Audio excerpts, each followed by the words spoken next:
right, welcome everybody to another episode of Sasquatch Watch Radio. Today is Monday, May 27th, 2024. We have our co-host, Gary Kendrick. How are you doing tonight, Gary?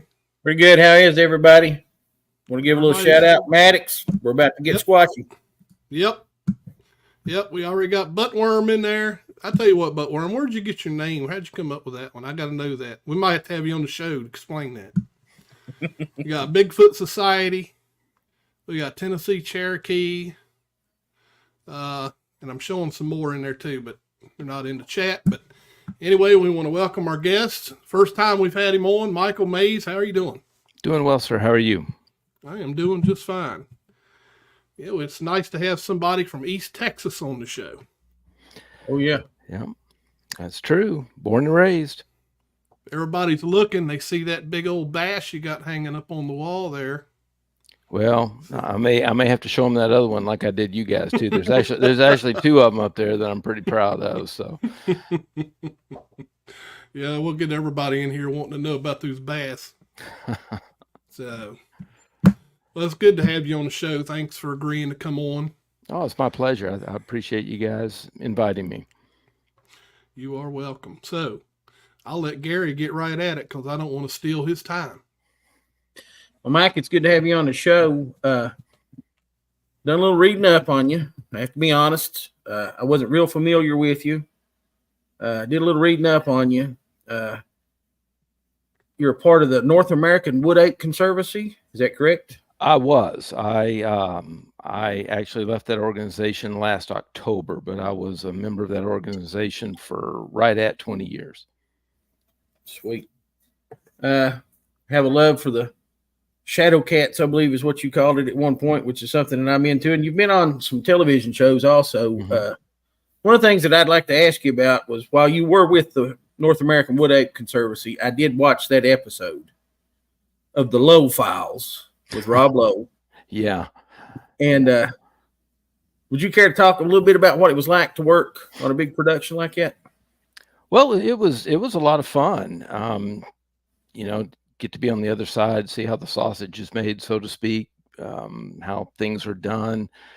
It was a pretty big entourage that arrived with Mr. Lowe. He brought his two sons were with him, and that show was a one season. It was kind of a vanity project from what Rob Lowe told us. It was a chance for him to kind of travel the country with his sons. They were both in college and they're all about to go, their separate ways and so on. And he had the cachet to get that made. And so he did. And, I think it's something a lot of dads would do if they were in that same position. So it was fun getting to know them, pretty big entourage. But when it came time to actually do the shooting out in the field, that got pared way down. And it was, fewer people out there than you might expect there to be. Nice. Sweet. Read a little bit of your bio on your website, which is michaelmays.com. And it says that you grew .com. And it said that you grew up near the Big Thicket area. Now, I've heard a lot of talk about the Big Thicket. And one guy compared it to Jurassic Park. Can you give us a little bit? Yeah. Can you tell us a little bit about the Big Thicket area? Sure. The Big Thicket was the first national preserve that was formed. The designation was important. The term preserve, it allowed them the government to contract out and still take some resources from the land, be that oil. That was the main thing back in the day, oil and timber, to a limited degree, but also conserve or protect the bulk of it.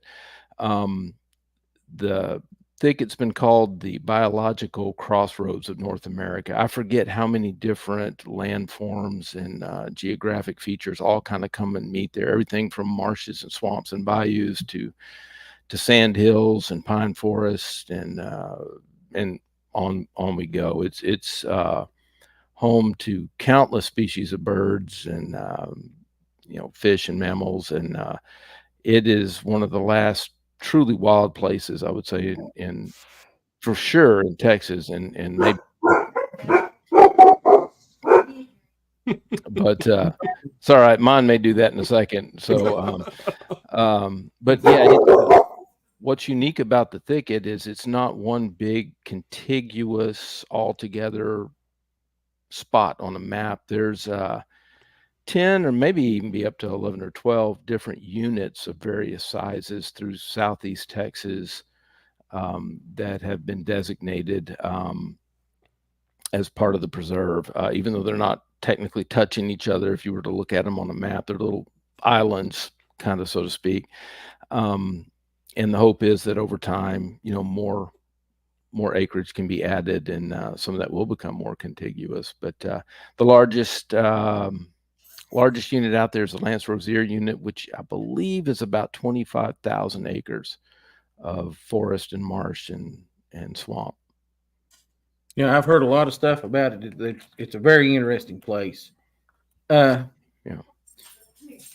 You worked for I believe it was in Texas, actually, wasn't it, as a history teacher? Is that correct? Yeah, still do. What made you make the leap from history teacher into investigating Sasquatch and other things? Oh, well, I was interested in this kind of stuff way before I became, an adult and went to work. I tell people, most folks outgrow it, I guess, when they get into adulthood, and I just never completely did, I guess. I did get put on the back shelf for a long time, got through college, got married, had kids, and trying to make a living, and it took a while to get back around to it, but I never lost interest in it. It's something I always had.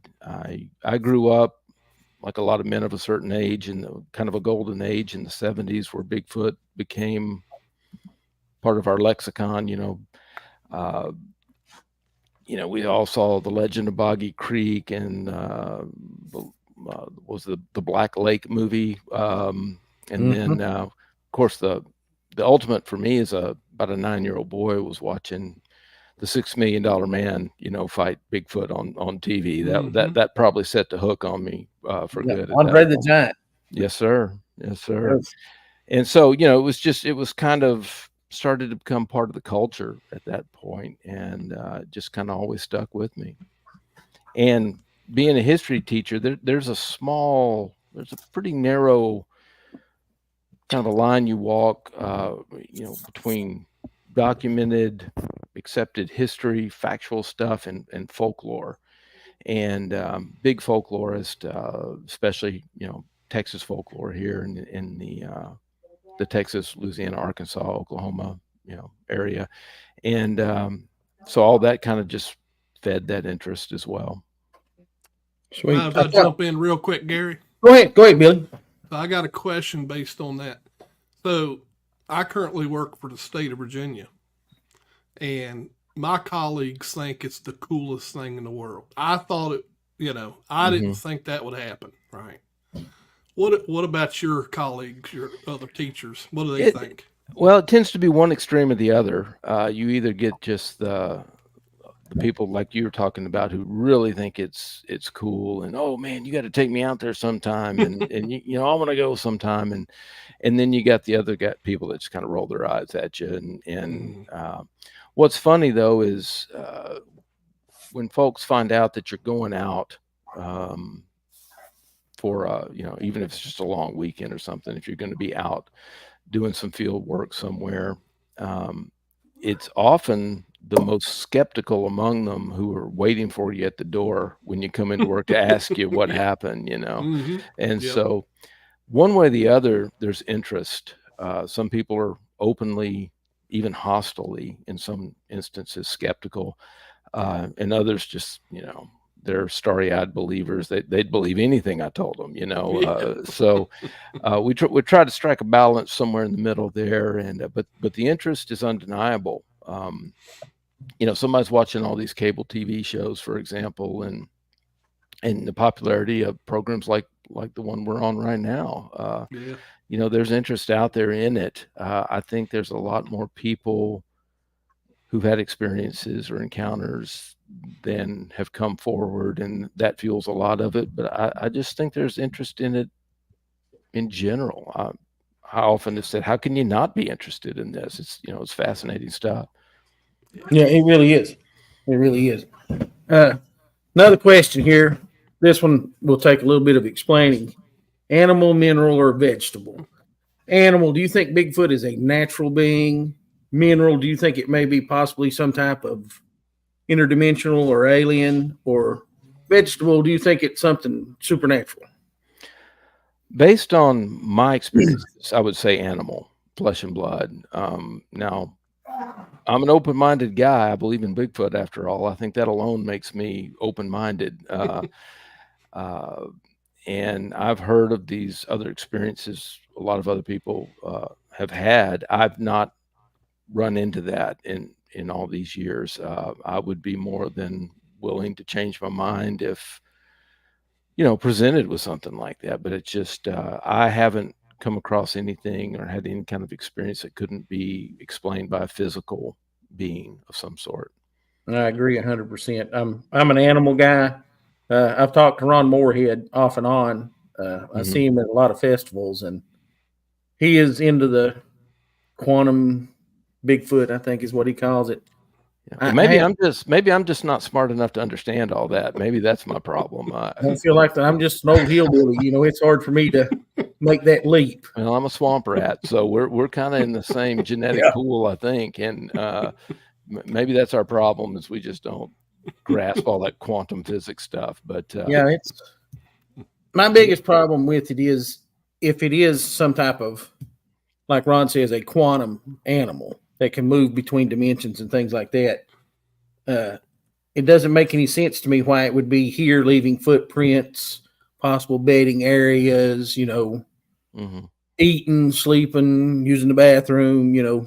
It's I just think I'm more of an animal guy myself, but there's a lot of questions that people bring forth about that theory too. That there's just a lot of questions in general that remain unanswered, and anybody that tries to pass themselves off as a true expert, I always tell people, hang on to your wallet, because I'm not sure there really is such a thing, and they're generally after something. So I'm happy to acknowledge there are holes in my theory on what it is. It's not a perfect theory.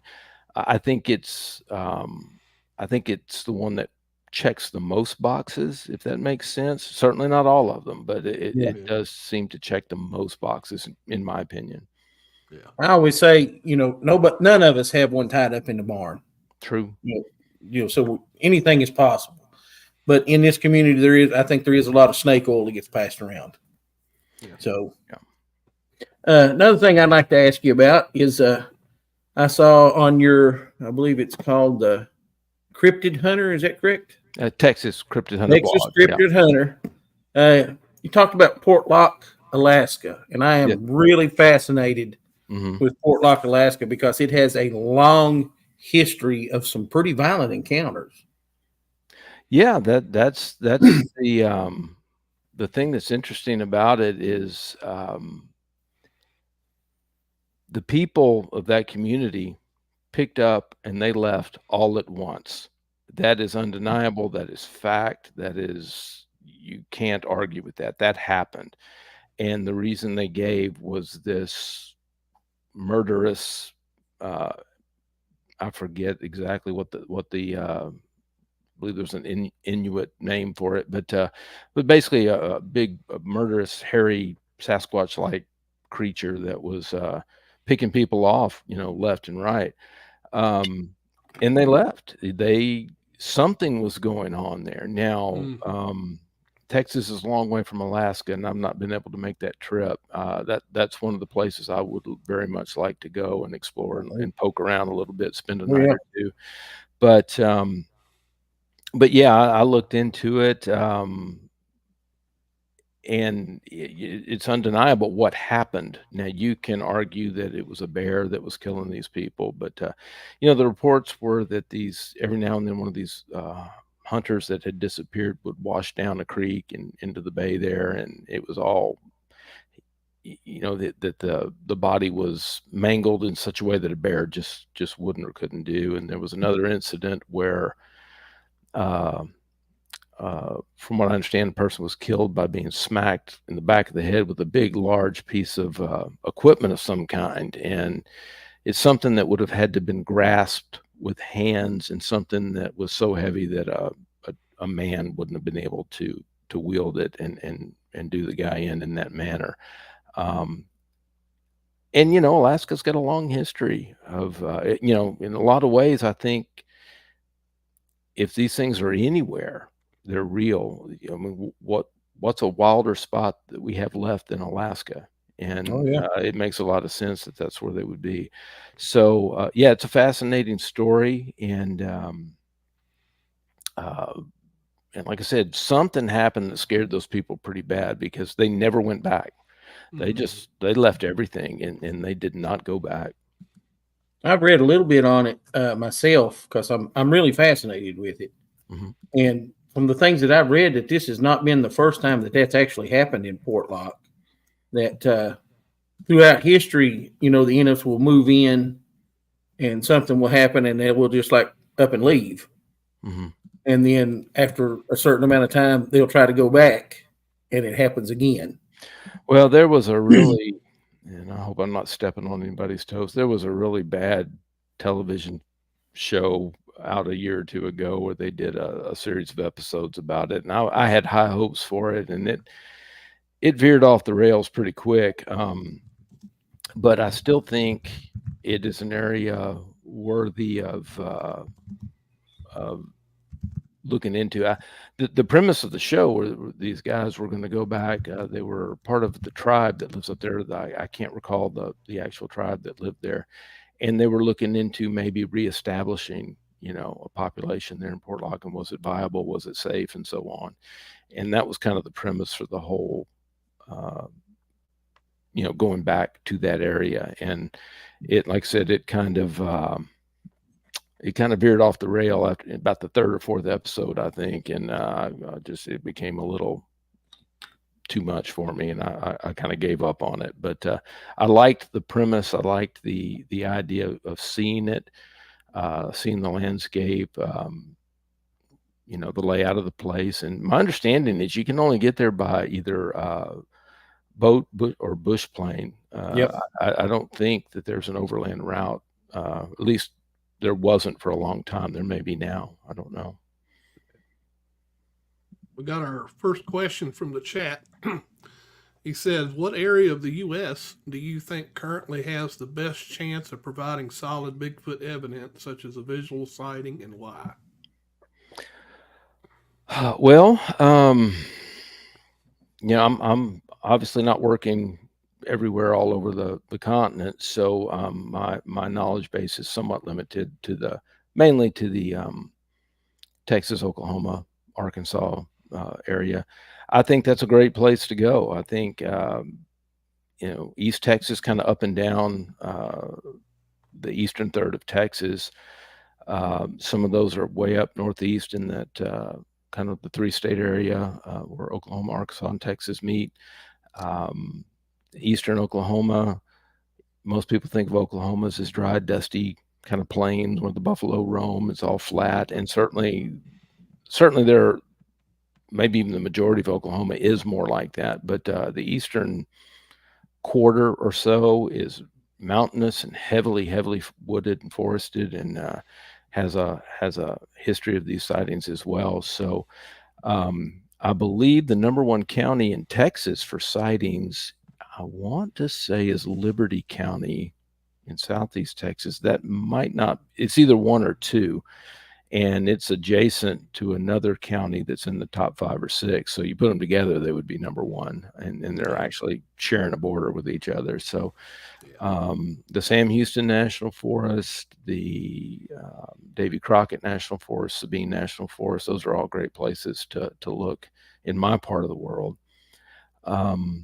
I think you might have a better shot somewhere like a Texas or Oklahoma where you have deciduous forests. Those areas are in really anywhere in the South, all along the Gulf Coast, for example, where you have forest those are much richer environments where a large animal would need a smaller range to make a living than up in the Pacific Northwest, for example, where it's mainly coniferous. I have no doubt that they're up there. That's kind of the holy land of Bigfoot, right, in the Pacific Northwest. But those forests aren't nearly as rich as the southern forests are. So I think if you have an area where there's a history of sightings, the chances of those animals remaining there, plus it's much warmer in the winter, they're not going to have to leave and go somewhere else. I think there might be a better chance of running into one in an area with a history in the South than there might be in the Pacific Northwest, where they might have to roam around more. Yeah. Just to be honest, growing up, I was always fascinated with Bigfoot. Like you said, the In Search Of series, you know, all the movies that was out at the time and everything. And I always thought that this was more of a, you know, Pacific Northwest or West, you know, a West thing. It wasn't on the East Coast. And I had my sighting in 2006, and I was just entirely blew away. Well, yeah, I think there's a lot of us that were like, when I was growing up, you know, I was a kid, you know, the Patterson-Gimlin footage came out in 1967. I was 1. So when I was a kid growing up, it was still fairly new. I saw it for the first time in a movie theater. It was some kind of feature before. Yep. I forget it. I don't remember what the movie. I remember seeing the Patterson-Gimlin footage. I don't remember what the movie was that followed it. I think I remember. Yeah. If I'm not mistaken, it might have been one of two. It could have been The Legend of Boggy Creek, or it could have been the Creature of Black Lake. Because I remember seeing those at the drive-in. Yeah, it could have been. I don't recall, but I was, you know, I was well into my 30s before it really dawned on me. Even having seen the footage and all of that, I was well aware of the Pacific Northwest phenomenon, and I was well aware of the folklore and the stories in Big Thicket country where I grew up. You know, the wild man, old mossy back, the raggedy man, and that's what you run into across the country. Is you have all these little pockets where these little colloquial names, these regional names for these animals. If you got into it, the descriptions, you know, they're all pretty much describing the same thing. And so I was well into in my early 30s, I guess, before it dawned on me that, you know, we're talking about the same thing. And I think a lot of people kind of are in that boat. So once that Bigfoot name gets attached to it, you know, it takes on a whole different kind of feel, a whole different, you know, you bring in a whole new dynamic. And so I think there were a lot of people that are shocked to hear that there might be Sasquatches in Texas or Oklahoma or Arkansas or Florida or Alabama or West Virginia.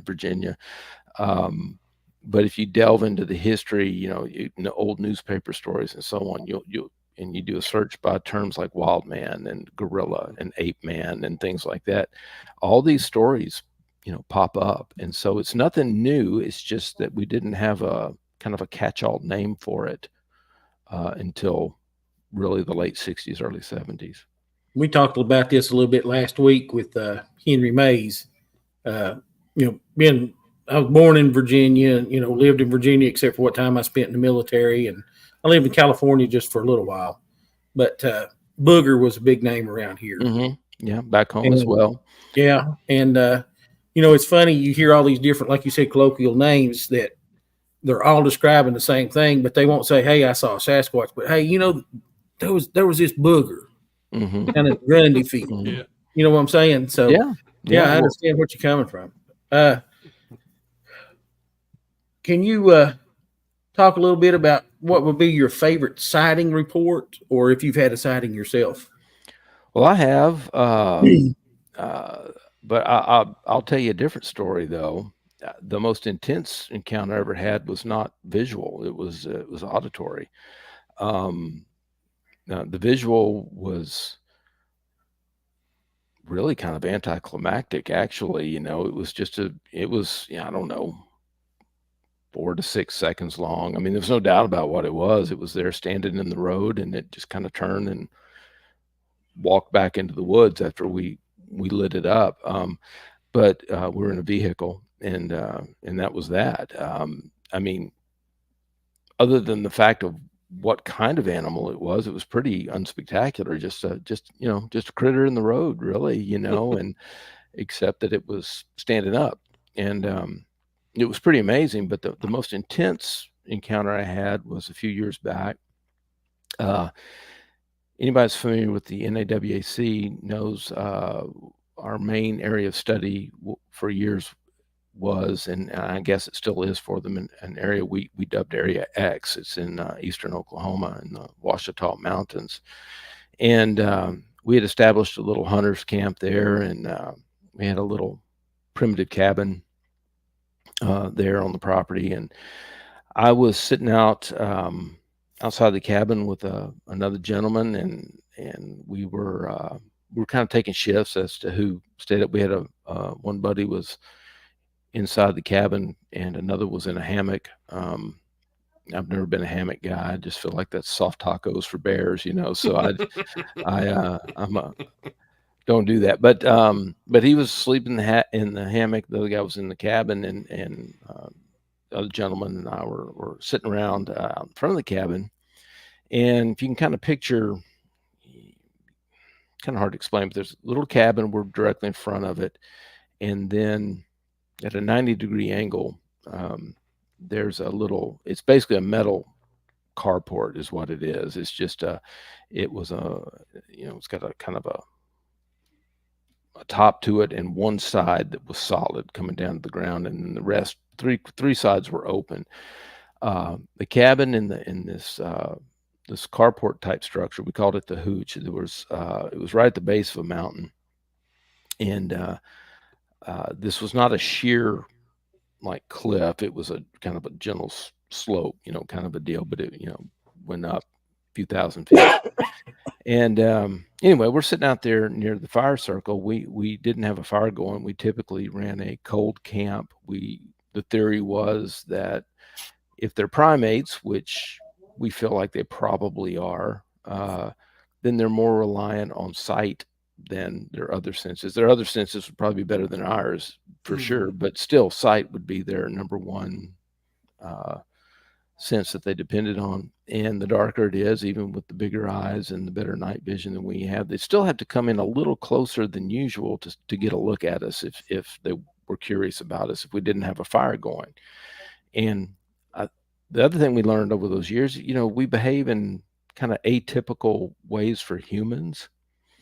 That seemed to sometimes work the curiosity and lead to some interesting experiences. Most campers, hunters, you know, there's a fire. It doesn't matter if it's 95 degrees at night. You know, they got a fire going, right? And we never did. And so we're sitting there and we're just visiting, and we hear kind of back toward the base of the mountain and to the side of that hooch, the carport structure, the side that had the wall that came down. So it was behind there somewhere. We hear something has, I don't know what it had, a log, a club, I don't know what it was, but something just started to just beat the crap out of the ground. Just bam, bam, bam, bam, bam, over and over and over again. I mean, it was loud and powerful sounding, and it was swinging, whatever it was swinging, hard enough that you could hear it whistle, cut the air right before it hit the ground. If you've ever watched a golf tournament on TV, you know that sound right before they contact the ball. That's kind of what it was like. So whatever it was swinging it hard. And this went on for, I don't know, 20, 30 seconds. And we just sat there, we were just stunned. You know, I've never heard anything like that in the woods ever. And it stopped. And now we had some thermals, and we scanned what we could see, and we didn't see anything. Now, that wall did come down and obscure our view. We kind of went over and leaned over and looked. We didn't see anything, but it was summer there, and the brush is very thick, and and thermals are great, but they do have limitations. So I thought, well, let's just sit here. Maybe it'll do it again, and we'll get a look at it. The next time, it within a minute or so, it did start again, and this time it was closer. It seemed closer, and it sounded like it was directly under that structure, that metal structure, that carport hooch structure, and it was just beating the ground. I struggle when I talk about this to get across how powerful this thing sounded, and I don't know what it was swinging, because you would have thought it would have just snapped or shattered, but just bam, bam, bam, bam, bam, bam, and it was faster and faster and faster, and it gave us the impression that this thing's angry, this thing's mad, and of course, intimidation behavior is something all the great apes do, and we thought maybe this is just trying to run us off or something. It happened one more time, and again it seemed even closer. It seemed like it was 5 or 6 yards from us, maybe. It just was right on top of us, and we're scanning with the thermals, and we can't see it. It makes no sense to us because we cannot see anything. And so we had our headlamps on, and we lit it up with white light, and it instantly stopped, and there was nothing. We couldn't see it anywhere. And we were kind of rattled by this. This was because this thing sounded like it was right on top of us, And one thing we had learned is that thermal units can see through black plastic, like garbage bag material. And so we had a little front porch on that hunter's cabin, and we had made panels out of black garbage bag type plastic and surrounded the porch with it, so we could sit on the porch and scan with the thermals. And the idea being we can see out, but nothing can see us sitting on the porch. So we said, let's go up on the porch. Let's make a big show like we're going into bed. We're going into the cabin, and maybe it'll think it's run us off, or maybe it'll be emboldened to even come closer where we can finally get a look at it. So we went up, we got behind those plastic panels, and we shuffled around, and we opened and shut the door and acted like we'd gone inside, and we sat down, and it couldn't have been more than a minute before it started again. And I was sitting on the edge of the porch. Somehow I always situated myself right where what would be the worst possible place to be. And this it sounded like I could have reached out and touched it. That's how close it sounded. And it's doing it again, and it's even more intense. It's even louder, and the beating is even faster. And we just fly off that porch with the thermals, and there's just nothing there. We didn't see anything. And the idea of something being that close enough to you to do that, and you not be able to see it, that was something that that's probably the most intense cage rattling experience I've had. And I never saw anything. And I forgot the as it was doing it that last time, bam, bam, bam, and then suddenly it switched from the ground, and it either threw whatever it was beating the ground with, or just took a swing sideways like a baseball player, and it just pounded that side of the hooch that came down to the ground, and that whole structure vibrated. He rang it like a bell, man, and that thing, it was humming for a couple of minutes after that happened. And we burst off the porch, and we couldn't find anything. We didn't see anything. And that's probably the most intense encounter. And people say, well, you don't even know that's what it was. And I suppose that's true, but to swing a club or whatever it was, you got to have hands. And there's no one else out there. They're taking their life in their hands, literally, if they're doing that. And there was no one there. That was property that was out in the middle of nowhere. I think 7 miles from the nearest paved road. There was no one there. And there's nothing else out there that's capable of doing that. You got to have hands to do that. And so I feel pretty safe in my assumption of what it was. But even though I never saw it, that's probably the most intense encounter I've had. Yeah, that's a good one. That is. That's a good one. All right. Yeah, I don't know too many black bears that can swing a stick or throw a rock. Yep. You're right. All right. So here we go. We're going to have some fun. So we're going to play a couple songs. Everybody knows that we have AI, artificial intelligence, create songs. And what artificial intelligence does, of course, is it scans the internet for you and collects what information. Well, there's an opera singer. There's an opera singer that has the same name I do, so you might get the wrong fun. one. That's funny. No, I always listen to them, so they've definitely scanned you. So okay. All right, so the first one will be a country tune. So here we go. In the piney woods of East Texas, where the cypress shadows move, Michael Mays is on his way through the heart of nature's room, with whispers in the hollows and legends old as time. He's got a heart full of passion and a trail that's hard to find. Through the rivers and the valleys, with his footsteps soft and slow, listens to the night winds and the stories that they sow. Every rustle in the underbrush, every footprint in the dirt, is a sign he's getting closer to the mystery he can't discern. He's searching for Bigfoot in the Texas moonlight glow, with a spirit like a ranger and a heart that longs to know. He's out there in the wilderness where the unknown creatures hide. Michael Mays won't rest till he walks by Bigfoot's side.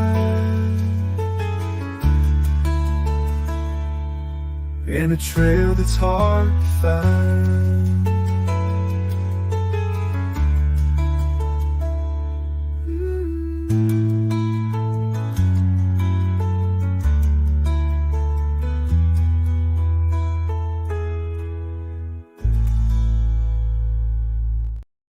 See, now you're truly famous, Mike.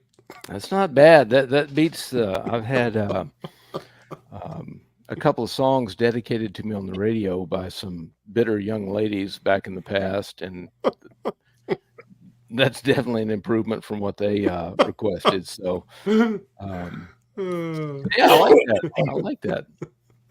All right, so this next one is a pop rock song for all those that are into the pop rock. So here we go.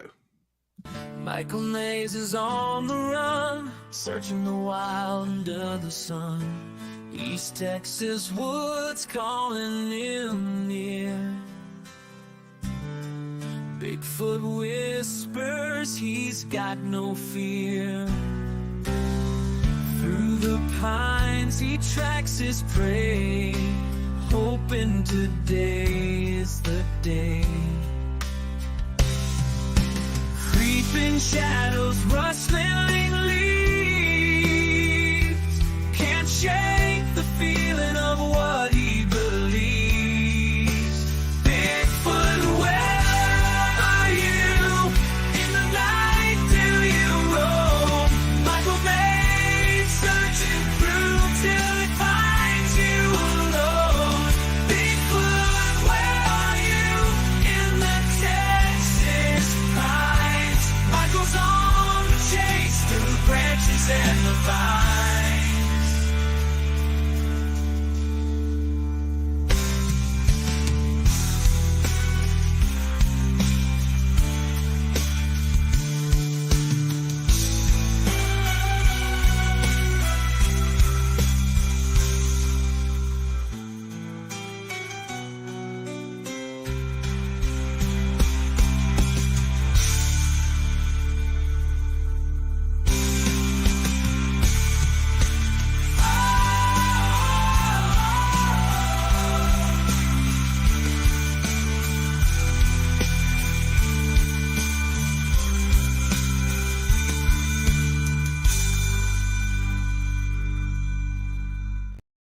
And there's your pop version. That was not bad either. 1980s white snake. Yeah, I was gonna say it's a little hairband kind of Yeah, sounding stuff. white There. snake is there. Yeah, that's not bad at all. Billy, I got one more thing, and then I'll turn it over to you. All right. Mike, I read in some of your stuff there that you're kind of into I think you listed them as shadow cats, Black Panthers. I grew up here in, like I said, the southwest section of Virginia in the mountains. My great-grandmother talked about Black Panthers all the time. She had stories of how they chased her through the woods and everything. And my grandmother on my dad's side, same thing. She talked about, Black Panthers and all this other stuff. I've seen a few cats here in Virginia that are not native. I've seen 2 tan and 1 black. If you don't care to talk a little bit about, your beliefs in it and what you found and things like that. Sure. Well, my interest in it, I grew up in East Texas, and the belief in those things was just established. It wasn't questioned. No one had told any of us they're not supposed to be real. Right now, I do think that sometimes things were blamed on them. I think sometimes every weird noise in the woods got blamed on a panther. I think that can happen and did happen some, but they were just thought of as another animal that lived out in the bottoms. It was not common for anyone to see them, but it wasn't that unusual either. And so no one really, no one looked at you funny if people talked about them. Now, again, I was well into adulthood when I, what do you mean there's no such thing? I've seen them, I've seen them in the movies, I've seen them on TV, and then I found out about melanism, and those are leopards, which are Asiatic and African cats, or jaguars, which are, not supposed to be around here anymore. And there's no such species as a Black Panther, according to science. And so when I started doing the blog, the Texas Cryptid Hunter blog, I started that even though I was involved with the NAWAC. I had, I got a wide range of interest in all kinds of odd things, and that gave me an outlet to write about and talk about some things other than just Sasquatch related stuff. And I came across a story about a sighting of a Black Panther in, of all places, Plano, Texas, which is a suburb of Dallas. It's northeast of Dallas. And I just kind of summarized the article, put it out there, and my inbox just exploded. It just exploded with people who had visuals or sightings of their own. And it became the most popular topic on the blog, more so than Bigfoot or anything else. That's what generated the most responses and the most correspondence.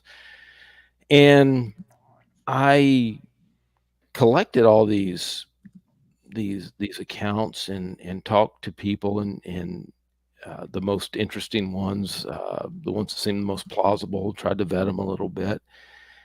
And they just continued to just, stack up. And I thought, I really should do something with these. I don't think there's anything like this out there. So Black Panthers, mystery cats, they've been talked about in Australia. They've been talked about in, in Britain and all over. But they'd been chapters or little blurbs of them in books and things, but there had not been a true book length exploration of the topic that I'm aware of. Now, I could be wrong, but that I'm aware of, there had never been one.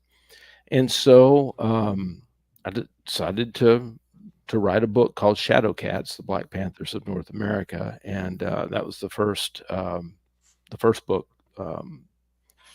that I wrote. And it was well received, and we went into the history of historical sightings, current sightings. We talked about the panther in Native American traditions and things like that. We talked about possible suspects. What is there an animal that matches the description that actually exists that we're aware of?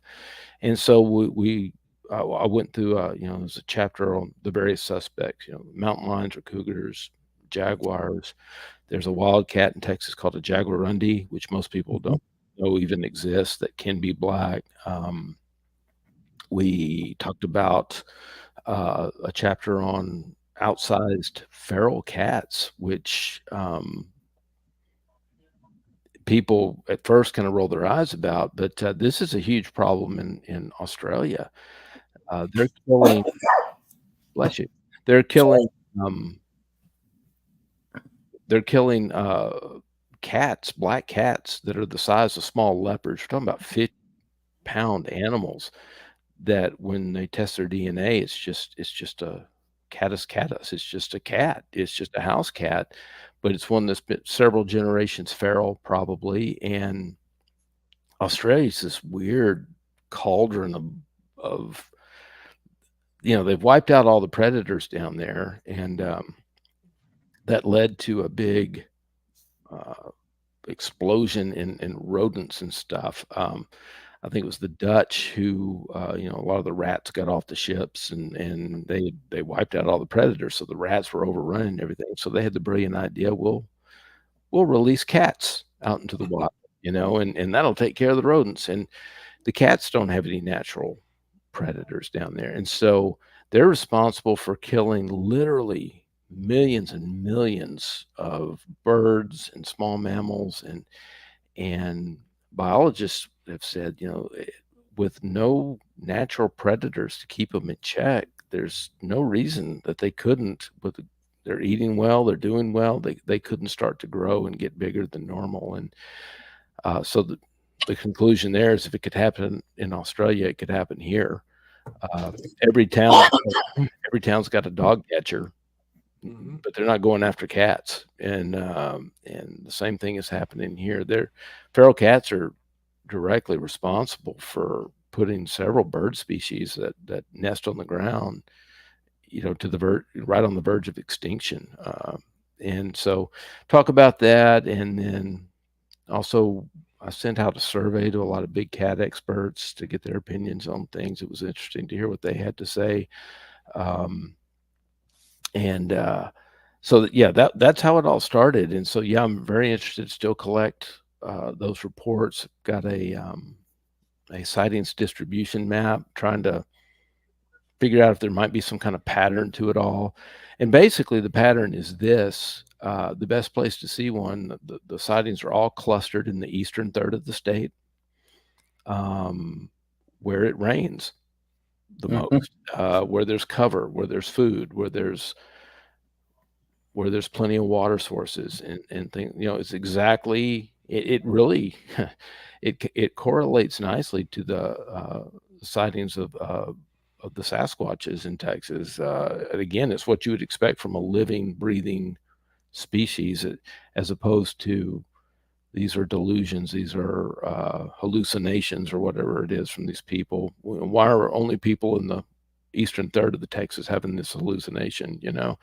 And so it just, there are some outliers, but it matches up nicely with the where it gets the most rain in that eastern part of the state, where it's wooded and swampy and wet, and where the food is. So that was the how the book came about. It all started from a single blog post about a Black Panther sighting. And what's interesting about the Black Panther thing is people who will laugh right in your face if you told them you saw Bigfoot will fight you if you tell them there's no such thing as a Black Panther.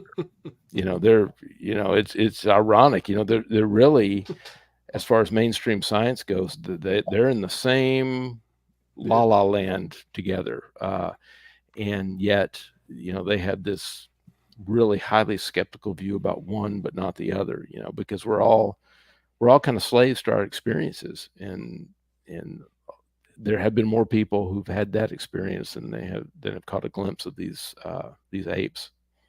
Yeah. Billy, that's all I got, buddy. Okay. All right.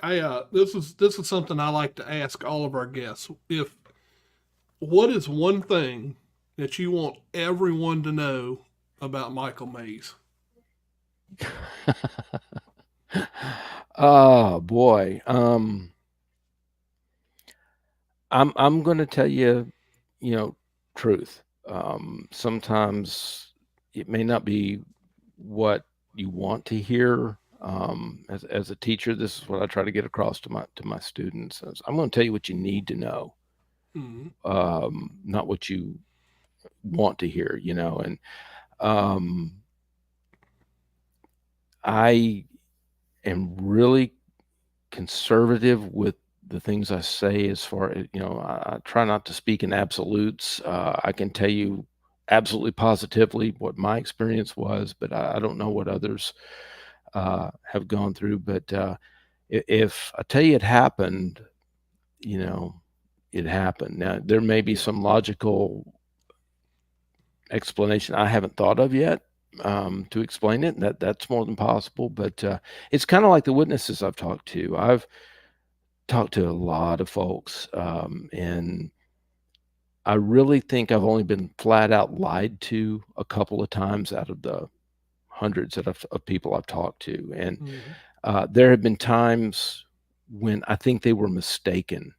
The best example is a lady that lived down in East Texas in Newton County, reported a Bigfoot sighting, and she said, I was driving in my car and this big black thing came out on all fours, and I had to lock my brakes up to keep from hitting it, and it stood up and it kind of looked at me and sniffed the air and dropped back down on all fours and walked into the woods.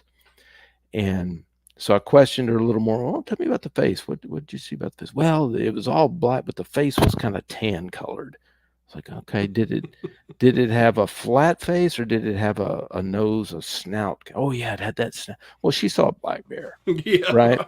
And now she wasn't lying. What's ironic is down there, bears have been extirpated. They've been hunted out of that area. They haven't been there for almost 100 years. Mm-hmm. And so it's funny, people are more familiar with what Bigfoot is than they are with what a black bear looks like in East Texas now.